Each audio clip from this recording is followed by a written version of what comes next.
8절까지 말씀입니다. 신약성경 로마서 5장 1절에서부터 8절까지 말씀입니다. 신약성경 로마서 5장 1절에서 8절까지 말씀, 1절부터 우리가 한 목소리로 같이 읽도록 하겠습니다. 1절입니다. 그러므로 우리가 믿음으로 의롭다 하심을 받았으니 우리 주 예수 그리스도로 말미암아 하나님과 화평을 누리자.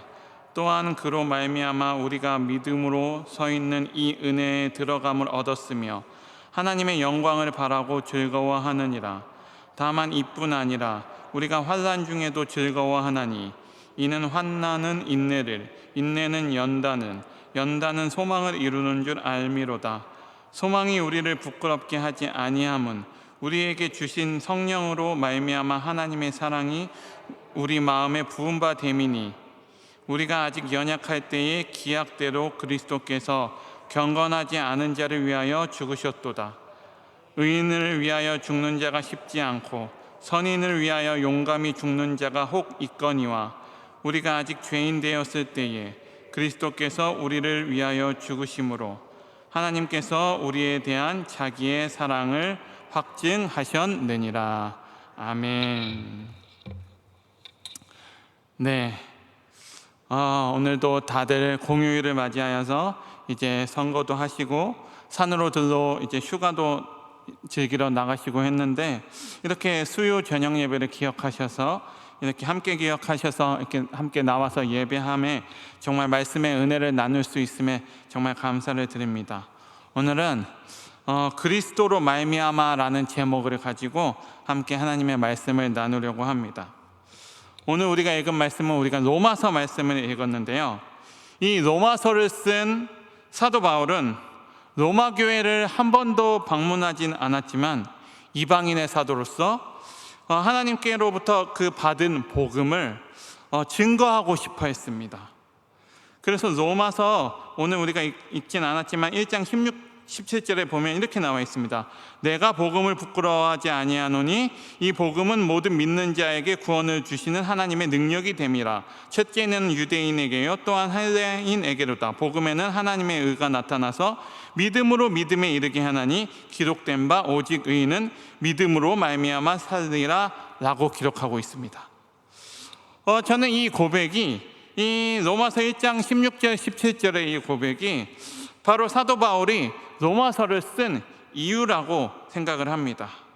이 바울이 전하고자 하는 이 복음의 핵심 내용은 바로 믿음으로 하나님께 의롭다고 인정을 받는다라는 이 이신칭의의 교리를 전하고자 했습니다. 그러니까 죄인이 구원을 얻는 것은 그가 하는 선행이나 어떠한 할례와 같은 종교 행위나 그런 율법이 아니고 오직 의인은 믿음으로 말미암아 살리라 라는 것이 오늘 바울이 이 로마서를 통해서 로마 교회 성도들에게 이제 전하고자 한 복음의 핵심이라는 것이죠. 오직 의인은 믿음으로 말미암아 살리라. 그리고 오늘 우리가 함께 본 말씀은 로마서 5장 말씀입니다. 오늘 우리가 로마서 이제 5장 1절부터 8절까지 말씀을 보았는데 일단 로마서를 1장에서 5장까지를 요약해서 보면 1장부터 3장까지는 죄에 대해서 이야기하고 있습니다. 죄에 대해서 설명을 하고 있습니다.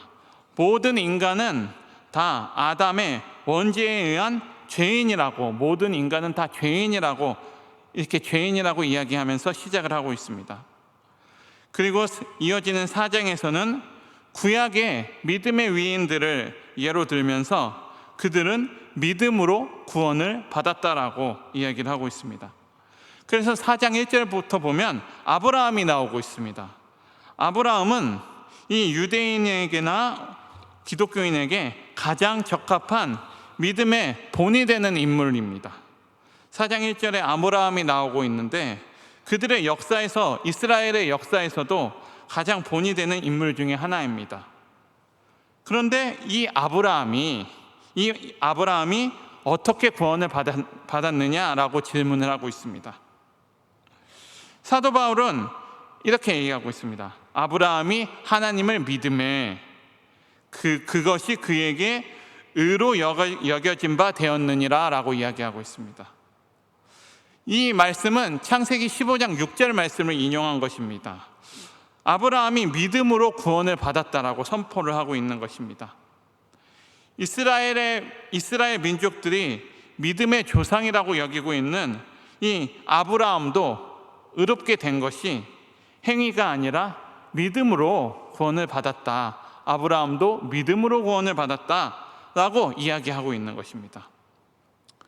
이렇게 사도 바울이 계속적으로 주장하고 선포하고 있는 믿음으로 구원을 받는다는 것, 이 이신칭의의 복음은 그러니까 이제 막 시작된 새로운 교리가 아니라는 것이죠.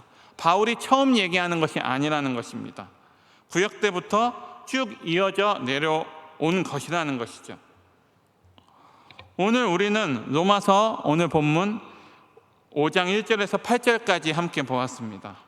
오늘 말씀 제목은 그리스도로 말미암아입니다. 제가 설교를 준비하면서 이제 로마서 5장을 묵상하면서 제일 중요한 단어가 무엇일까 생각을 해보았는데 그 키포인트로 삼은 말씀이 바로 이 그리스도로 말미암아라고 생각했습니다. 5장을 처음부터 끝까지 읽어보시면 5장은 예수 그리스도로 말미암은 두 가지의 주제를 이야기하고 있습니다. 첫 번째는 오늘 본문인 5장 1절에서 8절까지 5장 11절까지의 말씀으로 예수 그리스도로 말미암은 화목에 대해서 이야기하고 있습니다. 그리고 12절부터 21절까지는 예수 그리스도로 말미암은 영생에 대해서 이야기하고 있습니다. 1절부터 11절까지는 예수 그리스도로 말미암은 화목에 대해서 이야기하고 있고 12절에서 21절까지는 예수 그리스도로 말미암은 영생에 대해서 이야기하고 있습니다. 그리고 이 모든 것이 다 예수 그리스도로 말미암은 예수 그리스도 덕분이라고 이야기합니다. 우리가 하나님과 화목된 것도 구원을 받은 것도 영생을 얻은 것도 모두 다 예수 그리스도 때문이라고 이야기를 하고 있는 것입니다. 오늘 말씀 1절 2절을 함께 보겠습니다. 그러므로 우리가 믿음으로 의롭다 하심을 받았으니 우리 주 예수 그리스도로 말미암아 하나님과 화평을 누리자. 또한 그로 말미암아 우리가 믿음으로 서 있는 이 은혜에 들어감을 얻었으며 하나님의 영광을 바라고 즐거워하느니라. 아멘. 네, 우리가 예수 그리스도로 말미암아 하나님과 화평을 누릴 수 있다라고 이야기하고 있습니다. 예수 그리스도를 통해서 죄사함을 받고 하나님과 다시 화평을 누리고 2절의 말씀처럼 믿음으로 서 있는 은혜에 들어가게 된다라고 이야기를 하고 있습니다. 이 말씀은 계속해서 죄를 지을 수밖에 없는 인간이 지속적으로 하나님과의 관계를 회복하는 그러한 은혜를 예수 그리스도로 말미암아 누릴 수 있게 되었다라는 것입니다.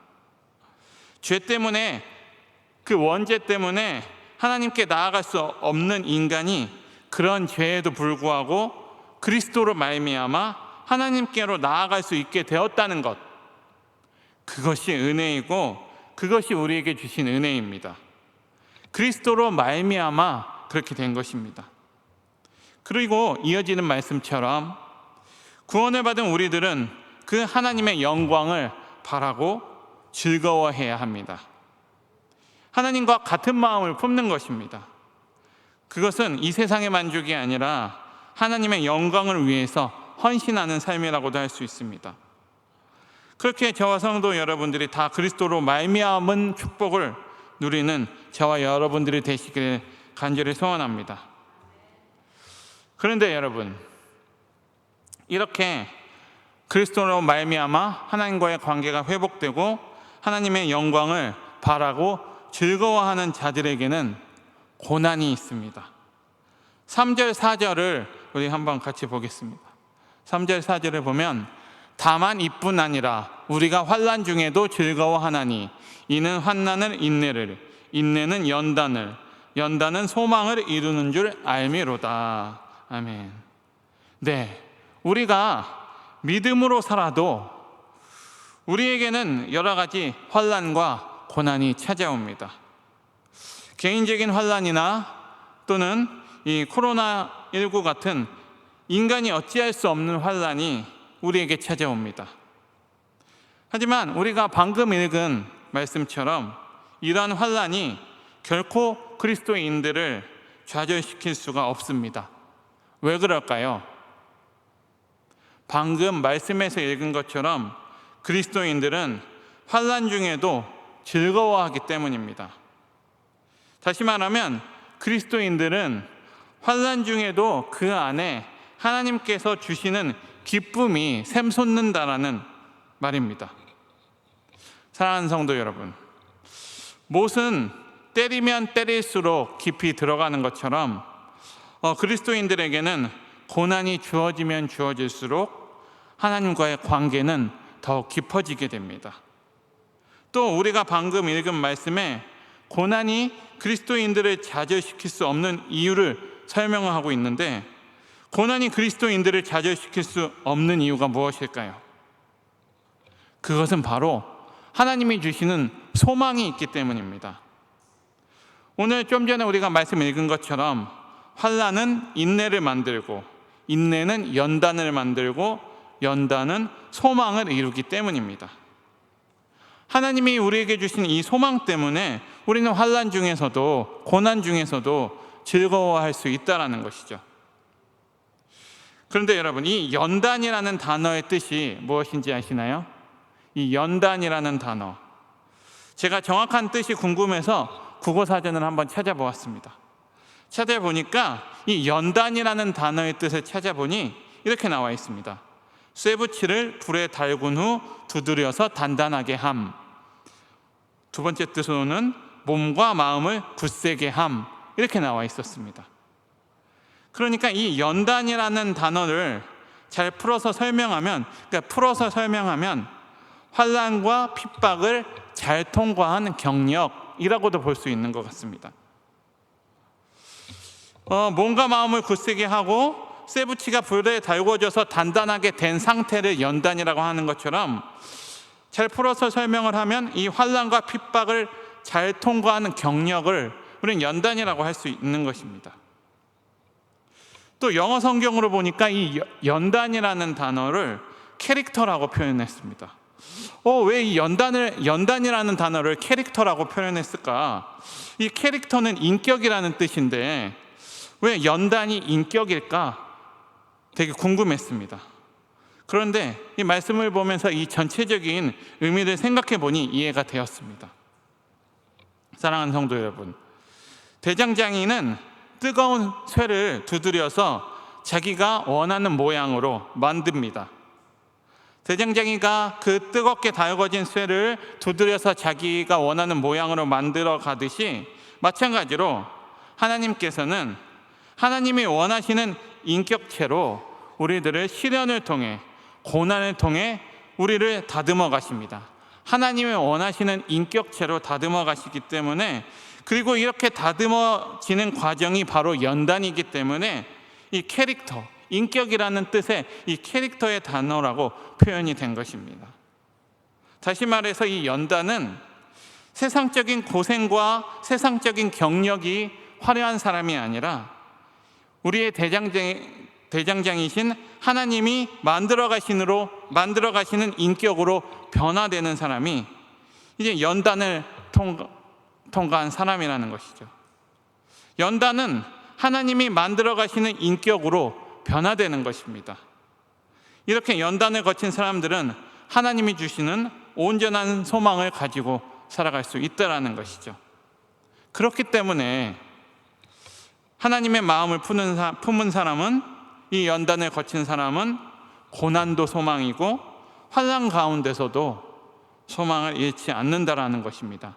환난 중에서도 즐거워할 수가 있다라는 것입니다.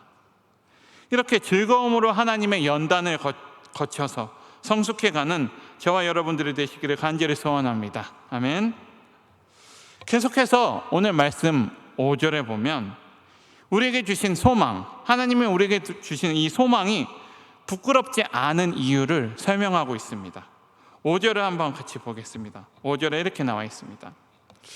소망이 우리를 부끄럽게 하지 아니함은 우리에게 주신 성령으로 말미암아 하나님의 사랑이 우리 마음에 부은 바 됨이니. 네, 소망이 부끄럽지 않은 이유는 하나님의 사랑 때문에 이 소망이 부끄럽지 않다라는 것입니다. 그럼 이 하나님의 사랑은 어떤 사랑일까요? 하나님의 사랑이 어떤 사랑인지는 오늘 말씀 6절과 8절에서 두 번이나 반복해서 이야기하고 있습니다. 하나님의 사랑이 어떤 사랑일까요? 두 번이나 반복한 말이 무엇일까요? 6절에 보면 이렇게 나와 있습니다. 우리가 아직 연약할 때에 기약대로 경건하지 않은 자를 위하여 죽으셨도다.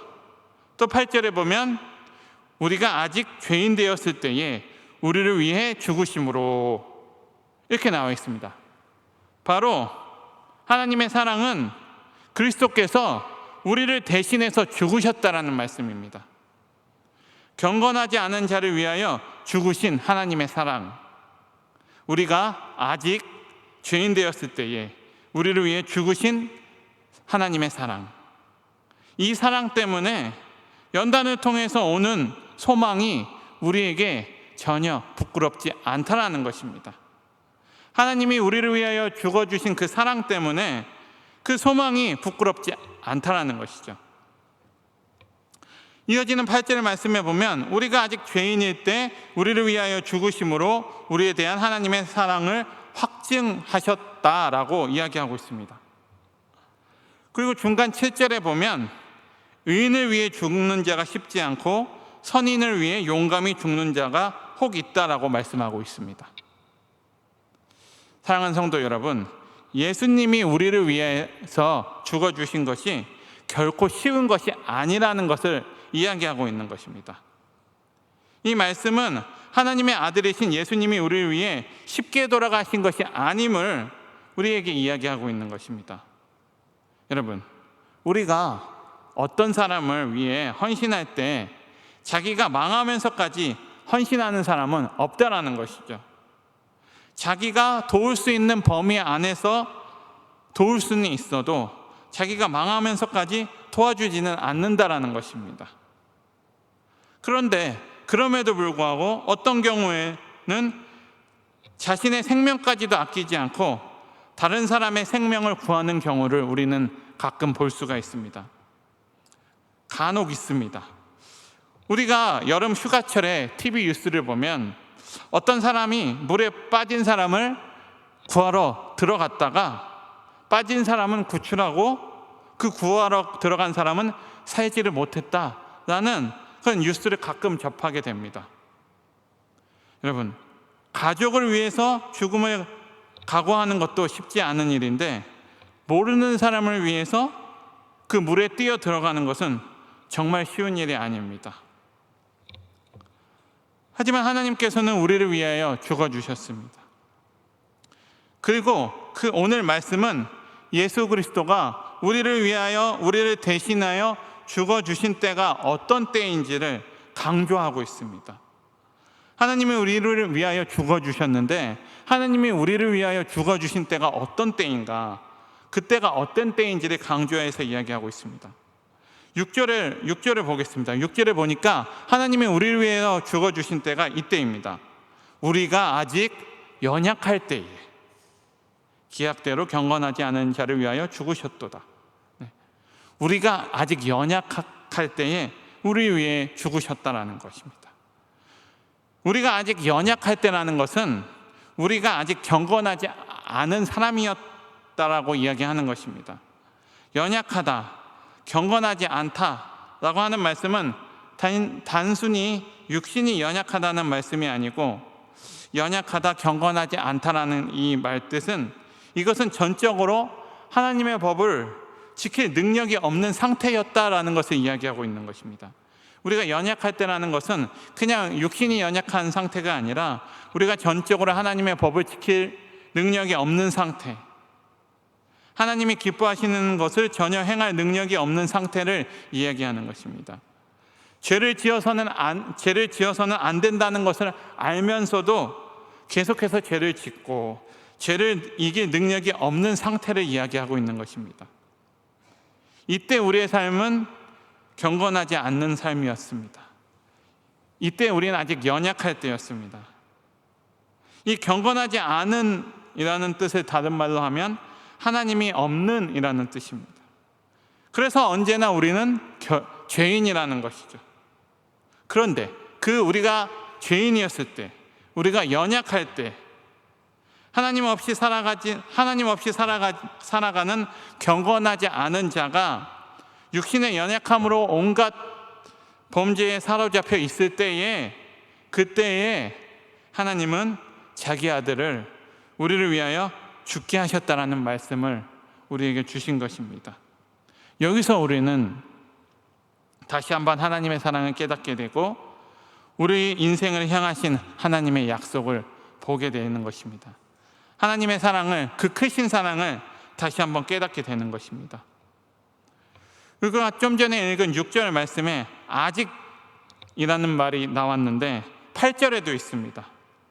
아직이라는 말은 여전히라는 말도 그 의미도 포함되어 있는데 8절에서도 우리가 여전히 연약하고 여전히 경건하지 않고 죄인 되었을 때에, 그때에 하나님의 사랑이 시작되었다라고 이야기하고 있습니다.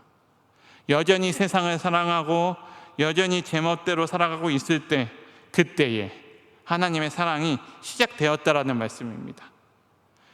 이 말씀을 읽을 때 우리는 정말로 하나님의 사랑을 느끼지 않을 수가 없습니다. 이 말씀을 읽을 때 이 말씀이 우리에게 정말로 은혜가 아닐 수가 없는 것입니다.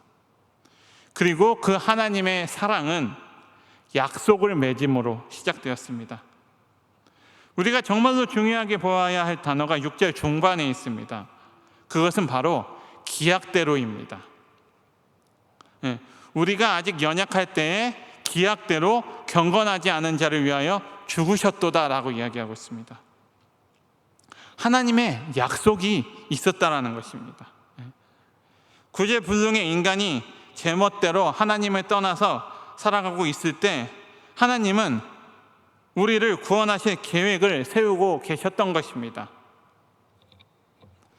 사랑하는 성도 여러분, 우리가 요즘 이 시대를 살아가다 보면 정말로 험한 범죄가 많이 일어납니다. 날이 갈수록 상상이 뛰어넘는 범죄가 일어나고 상상을 뛰어넘는 살인 범죄가 일어나고 정말 생각지도 못한 방법으로 어마무시한 범죄들이 많이 일어납니다. 그런 범죄들이 계속 일어나고 있습니다. 그런데 여러분들은 만약 그 사람을 위해 그렇게 살인을 저지른 사람들을 위해서 자기 아들을 대신 죽게 하실 수 있으시겠습니까? 제멋대로 살아가는 인간을 위해서 여러분들의 아들이 그 대신 죽겠다라는 계획을 세우고 있으면 여러분들은 어떻게 하시겠습니까? 결사적으로 막으시겠죠? 왜 막으실까요? 그런 사람들을 위해서 네가 왜 대신 죽냐? 라고, 그것은 전혀 가치가 없는 일이다 라고 이렇게 이야기하면서 그럴 만한 가치가 없기 때문에 너는 그러면 안 된다라고 그렇게 말리실 것입니다. 그런데 하나님께서는 이러한 무가치한 일을 하나님은 가치 있는 일로 생각하시고 오래전부터 예수님이 계획을 세우고 계셨던 것입니다. 오늘 말씀 10절에서도 곧 우리가 원수 되었을 때 그의 아들의 죽으심으로 말미암아 하나님과 화목하게 되었은즉 화목하게 된 자로서는 더욱 그의 살아나심으로 말미암아 구원을 받을 것이니라 라고 말씀하고 있습니다. 그러니까 하나님의 사랑은 우리가 하나님과 원수 되었을 때 이미 계획되어 있었고 하나님께서 그 구원을 약속하셨다는 것입니다. 사랑하는 성도 여러분, 하나님과 사람 사이가 원수지간이 된 것은 그 원인이 인간에게 있었습니다. 인간이 먼저 하나님을 배반하고 하나님을 떠났습니다. 하나님이 하지 말라는 일을 했습니다. 그리고 하나님을 떠남으로 하나님 없이 경건하지 않은 삶을 살았습니다. 세상을 더 사랑했고 세상의 풍습을 더 가치 있게 여겼고 이렇게 경건하지 않은 죄인의 삶은 하나님과의 평화로운 관계를 깨뜨리고 하나님과의 관계가 단절이 되어버렸습니다. 그래서 하나님은 우리에게 진노하셨고 우리는 진노의 자녀가 되고 말았습니다. 하나님은 우리를 너무나 사랑하셔서 자기 아들까지 보내시고 희생하시며 우리를 구원해 주셨는데 우리는 그 구원을 그렇게 크게 생각하지 않는 것 같습니다. 예수님의 사랑이 우리에게 절실하게 다가오지 않는 것 같습니다. 도리어 내가 그렇게 형편없는 안타까운 상태였나? 내 상태가 그렇게 제대로 해결할 수 없는 상태였나? 나는 그래도 열심히 산다고 사는데 라는 생각을 합니다. 내가 그렇게까지 형편없는 상태는 아니었던 것 같은데 라고 생각을 합니다. 이것이 요즘 물질 만능주의를 살아가는 현대인들의 모습이라는 것입니다. 부족함이 없기 때문에 그렇게 예수님의 사랑이, 예수님의 구원이 그렇게 크게 느껴지지 않는다라는 것입니다. 하지만 하나님께서는 우리의 미래를 다 알고 계시고 우리의 인생을 다 계획해 놓으셨습니다. 하나님은 이렇게 연약하고 경건하지도 않고 죄인되고 원수된 우리들을 위해 하나뿐인 아들 예수 그리스도를 이 세상에 보내셨습니다. 그리고 자신의 세운 계획을 이루시기 위하여 33년 동안 인간과 같은 모습으로 예수님은 사셨습니다. 그리고 마지막에는 우리를 대신하여 죽으셨습니다. 이것이 바로 하나님의 사랑입니다. 본문 5절 말씀을 다시 보겠습니다. 소망이 우리를 부끄럽게 하지 아니함은 우리에게 주신 성령으로 말미암아 하나님의 사랑이 우리 마음에 부은 바 됨이니. 사랑하는 성도 여러분, 이제 우리는 우리가 가진 소망이 왜 부끄럽지 않은지 알게 되었습니다. 하나님의 사랑 때문에 예수 그리스도가 우리를 위하여 죽어주신 그 사랑 때문에 그 소망이 부끄럽지 않게 되었습니다. 우리가 가진 소망이 부끄럽지 않은 이유는 하나님의 사랑이, 아들을 희생하신 사랑이 우리 마음에 부은 바 되었기 때문입니다. 하나님의 예수님을 이 땅에 보내신 것은 정말로 엄청난 하나님의 사랑인 것입니다. 하나님의 사랑은 우리가 감당하기도 힘든 사랑입니다. 예수님이 우리를 위하여 이 땅에 오신 이 사랑을 우리가 깨달아야 하겠습니다. 그런데 우리가 이 사랑을 깨닫기 위해서는 여기서 우리가 하나님의 사랑을 깨닫게 해주시는 분이 계십니다. 누굴까요? 우리가 5절의 말씀에서 읽은 것처럼 바로 성령 하나님이십니다. 소망이 우리를 부끄럽게 하지 아니함은 우리에게 주신 성령으로 말미암아 하나님의 사랑이 우리 마음에 부은 바 됨이니. 우리가 하나님의 사랑을 깨닫게 된 이유는 우리가 예수님의 십자가의 부활을 믿고 예수님을 나의 주님이라고 고백할 수 있는 그 원인은 하나님이 우리에게 주신 성령으로 말미암아 깨달을 수 있다라는 것입니다. 성령 하나님이 우리 마음에 하나님의 사랑을 부어주셨기 때문입니다. 그래서 우리가 방금 읽은 5절 말씀에도 그렇게 나와 있는 것입니다. 사랑하는 성도 여러분, 베드로가 주는 그리스도시요 살아계신 하나님의 아들이십니다 라고 신앙 고백을 했을 때 예수님께서는 베드로에게 이것을 알게 하신 이가 혈육이 아니라 하늘에 계신 내 아버지라고 하셨습니다. 또 고린도전서 12장 3절 말씀에 보면 하나님의 영으로 말하는 자는 누구든지 예수를 저주할 자라 하지 아니하고 또 성령으로 아니하고는 누구든지 예수를 주시라 할 수 없느니라 라고 이야기하고 있습니다. 그러니까 이 말씀은 하나님의 성령을 받아서 말하는 사람은 아무도 예수를 저주할 수 없고 성령의 인도를 받지 않고서는 예수님이 주님이시다라고 고백할 수 없다라는 것이죠. 그러니까 우리 마음에 하나님의 사랑을 깨닫게 하고 하나님이 나의 주인이십니다, 나의 왕이십니다라고 고백할 수 있게 하시는 분이 바로 내 마음 안에 성령 하나님이시라는 것이죠. 이러한 성령 하나님으로 말미암아 하나님의 사랑이 우리 마음에 부은 바 되었기 때문에 우리는 하나님의 주신 소망이 부끄럽지 않게 된 것입니다. 하나님께서 예수 그리스도를 우리에게 보내주시고 우리의 구원을 확증하시기 위해 성령 하나님을 보내주셨습니다. 그리고 이 성령 하나님의 역사로 우리는 예수님을 믿고 구원의 백성이 되었습니다. 그래서 하나님의 사랑이 어떻게 부어졌는가를 성령으로 아는 사람들은 결코 우리가 가진 소망이 부끄럽지 않고 하나님의 사랑을 깊이 깨달을 수가 있습니다. 부모님의 사랑을 깊이 깨달은 사람이 참된 효자가 되는 것처럼 우리도 하나님의 사랑을 깊이 깨닫는 저와 여러분들 되기를 간절히 소망합니다. 자, 이제는 우리가 이러한 사랑과 소망을 주신 하나님께 감사해야 하겠습니다.